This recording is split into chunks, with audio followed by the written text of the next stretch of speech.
प्रदेश कार्य समिति की बैठक हुई और बैठक के बाद सीएम योगी ने अपने संबोधन में कहा कि आज यूपी में सुरक्षा का माहौल है। पहले मुहर्रम के नाम पर सड़कें खाली हो जाया करती थी, तारें टूट जाती थी, पेड़ों को काट दिया जाता था, लेकिन आज मनमानी नहीं चल रही है। त्योहार मनाना है तो नियम के तहत मनाना है।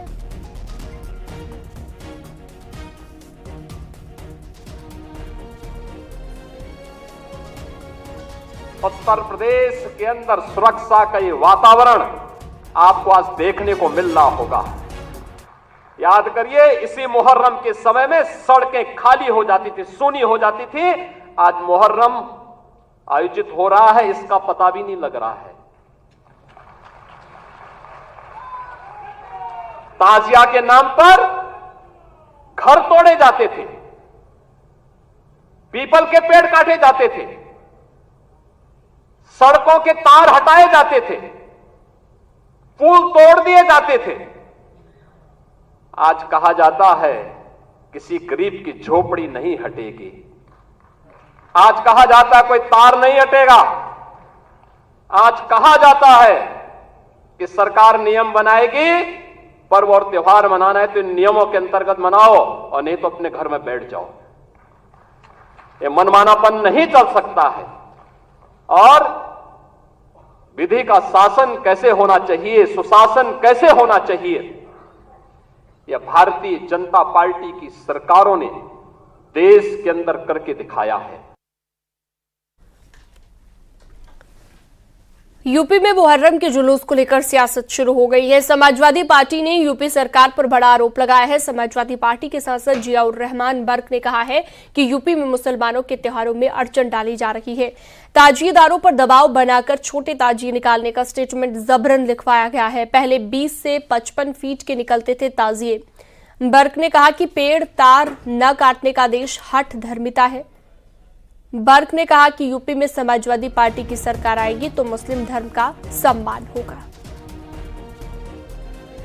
उसमें सिर्फ नमाज पढ़ के लोगों में मिलने का प्रोग्राम होता है, लेकिन जो जुलूस का प्रोग्राम होता है उसमें जुलूस के तहत जब निकलते हैं तो यकीनन जो लोग सड़क खाली करते हैं वो डर से खाली नहीं करते।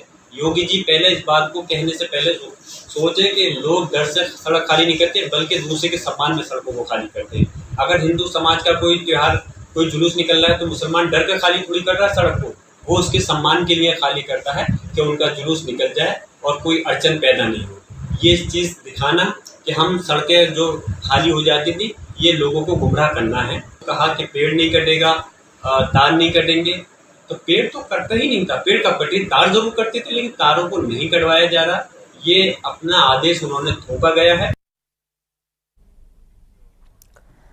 एक तरफ सीएम योगी दंगाइयों को चेतावनी दे रहे हैं, वहीं अमेठी में मुहर्रम के जुलूस में भड़काऊ नारे लगाए गए हैं। वीडियो सोशल मीडिया पर वायरल हो रहा है। पुलिस मामले की जांच पड़ताल में जुटी है।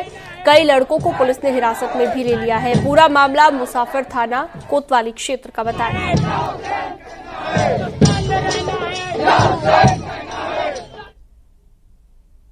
मुसाफिर खाना क्षेत्र का एक वीडियो सोशल मीडिया के माध्यम से संज्ञान में आया है।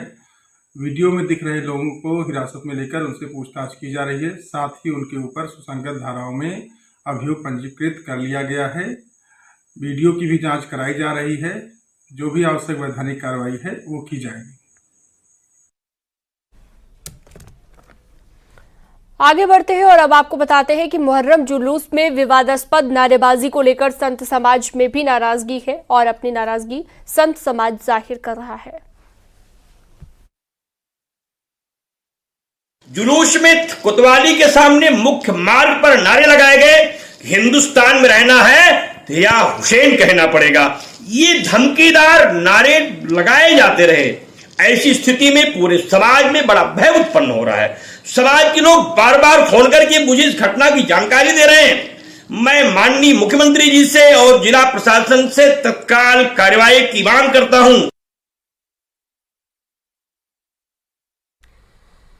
यूपी में मुहर्रम जुलूस के दौरान सरकारी नियमों के पालन को लेकर all India Muslim personal law board का बयान सामने आया है। पर्सनल लॉ बोर्ड ने सीएम योगी आदित्यनाथ के बयान पर प्रतिक्रिया देते हुए कहा कि एक खास समुदाय को टारगेट करके माहौल बनाया जा रहा है। तो पूर्व डिप्टी सीएम और बीजेपी नेता दिनेश शर्मा ने कहा कि देश संविधान से चलेगा, न कि शरिया कानून से। हमारे योगी साहब कहते हैं बीजेपी के आने से पहले भी तो वहाँ पे दूसरी हुकूमतें मौजूद थी ना, उस वक्त कहीं ऐसा कोई लॉ एंड ऑर्डर का मसला पैदा हुआ क्या? कभी कांवड़ियाँ की यात्राएं निकलती हैं, मुहर्रम के जुलूस निकलते हैं, नमाजें पढ़ी जाती हैं, कभी कोई कंट्रोवर्सी नहीं पैदा हुई हमारे देश के अंदर। और आज की बात नहीं कर रहा हूँ मैं, सदियों से हिंदू मुसलमान साथ रहते हैं, सब एक दूसरे का आदर और सम्मान करते हैं। ये जो सिचुएशन आज पैदा हुई है, किसने पैदा की है? आप सब जानते हैं, बोलने की जरूरत नहीं है। अगर शरीयत पे चलाना है तो केवल सऊदी अरब में चलता है, शायद ईरान में चलता होगा, इराक में चलता होगा, तो उनको बेहतर है कि वहां जाकर वो अपनी बात को उठावें। हिंदुस्तान में, भारत में संविधान के अनुसार चलेगा, उसमें हिंदू और मुसलमान को बराबर के अधिकार दिए गए। हिंदू की अगर बहन की रक्षा है तो मुस्लिम बहन की भी रक्षा होनी चाहिए। मोदी एक बार फिर से ग्लोबल नंबर 1 लीडर बन गए हैं और ये खबर आपको विस्तार से बताएंगे, लेकिन उससे पहले एक अन्य खबर बता देते हैं। तलाकशुदा मुस्लिम महिलाओं के गुजारा भत्ते पर सुप्रीम कोर्ट के फैसले पर all India Muslim personal law board ने एतराज जताया है। बोर्ड ने फैसले को चुनौती देने की बात कही है। बोर्ड के प्रवक्ता इलियास ने कहा कि सुप्रीम कोर्ट का फैसला शरिया कानून से टकराता है। All India Muslim personal law board का कहना है कि सुप्रीम कोर्ट के इस फैसले से मुस्लिम महिलाओं की मुश्किलें बढ़ जाएंगी। हमने तकरीबन 8 रेजोल्यूशंस मंजूर किए हैं। पहला रेजोल्यूशन जो है वो रीसेंट सुप्रीम कोर्ट जजमेंट पर है, जो एक तरह से शाहबानू का रिप्लिका है।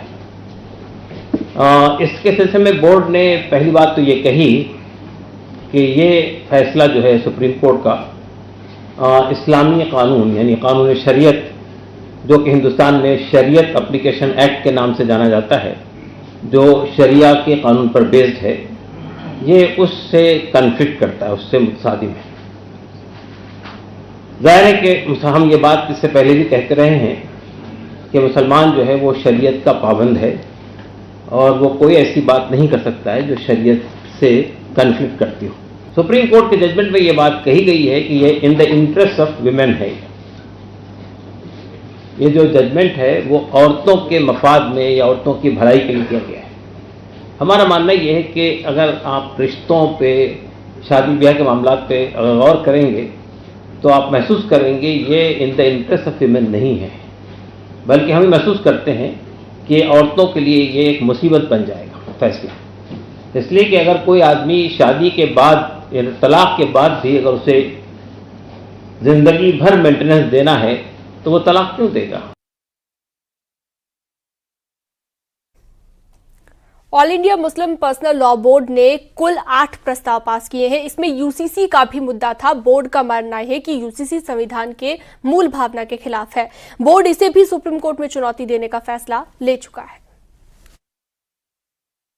महसूस करते हैं कि यूसीसी जो है न सिर्फ कॉन्स्टिट्यूशन की स्पिरिट के खिलाफ है, बल्कि जो रिलीजियस फ्रीडम हमको यहाँ हासिल है उसके खिलाफ भी है।